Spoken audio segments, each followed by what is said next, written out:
everyone. I hope you're having a wonderful day. I'm just going to share with you a quick word of encouragement, and this is coming from John chapter 6, verses 22 through 27. And this is picking up after Jesus fed the 5,000, and obviously that group that was with him, that the 5,000, experienced such a miraculous thing.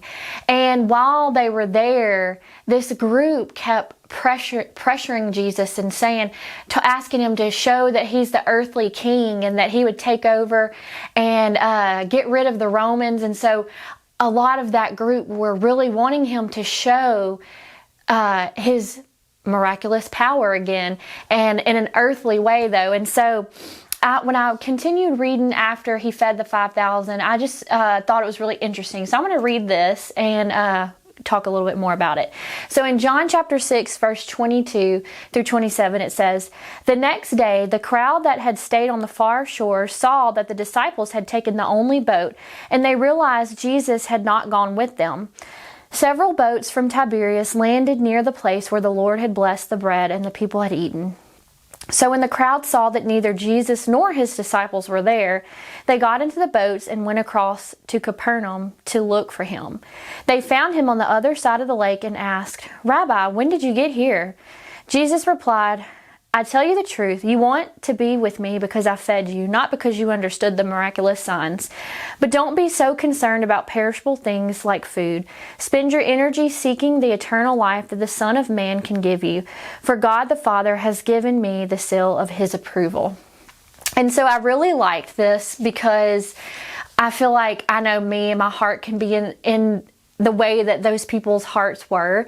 And so when they saw Jesus, they were looking for him to show himself again, his power again. So they were looking for him like, "Hey, how'd you get here?"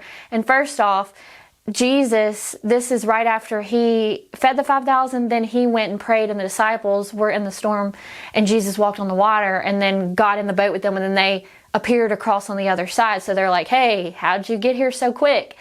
And but then they asked him, when did you get here? And Jesus knew instantly their hearts and why they were asking that.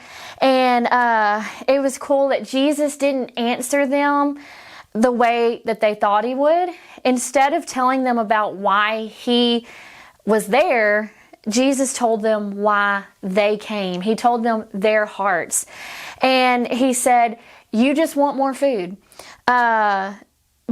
And they were really wanting for him to show his power, the miraculous things that he could do. They wanted a miracle king to take over and get rid of the Roman oppressors and to lead them against the Romans. And so that's what they were looking for. When they came and sought him across the lake, they were like, that's what their hearts were looking for.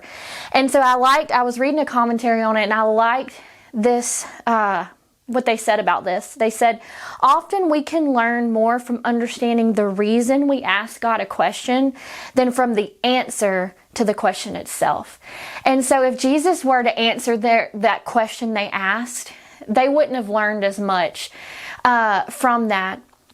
But Jesus knows that when we ask God a question, we learn more about the reason we asked than from the actual answer. So oftentimes we come to God with questions like, why is this situation like this? Why is this person like this? Why is my boss like this? Why is my spouse like this? Whatever it may be, we're like, why am I in the situation I'm in? Change this situation, please. But oftentimes Jesus doesn't answer the way that we expect. We come to him with expectations from our own lens of viewing. So we say, "Jesus, I expected you to do this," or "I want you to do this. Man, it'd be great if Jesus, if you could just handle the situation this way." And that's the same thing that people probably were thinking, that Jesus knew their hearts. "Jesus, it'd be great if you took over." And Jesus usually shows us something about our own hearts, that when we come to him praying, "God, would you just fix this person? Will you fix the situation?" A lot of times he changes us. He shows us something about our hearts. He shows us the reason we ask, the root of our hearts, the root of the situation in our hearts, and we learn more from this rather than if he just answered the question. I mean, Jesus could do anything. He could fix any situation, but he chooses to reveal things to our hearts, the root of our hearts, so that we can work on that and learn and grow.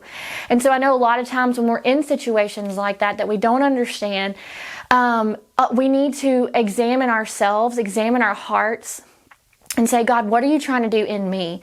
What is it that I need to work on? What am I expecting more, or expecting my way rather than your way?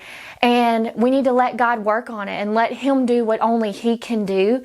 And so I just want to encourage you with that whatever situation you're in, whatever hard person you may be dealing with, a difficult person, and we all have moments like that we're difficult to deal with, but whatever your situation is, let Jesus handle the situation. Let him examine, we need to examine our own selves and let him reveal to us our hearts, where we are in the situation, where our hearts are in the situation, and let him heal us, and trust him that he'll work in that situation and do what only he can do. And so I just want to encourage you with that today, and I hope you have a great rest of your day.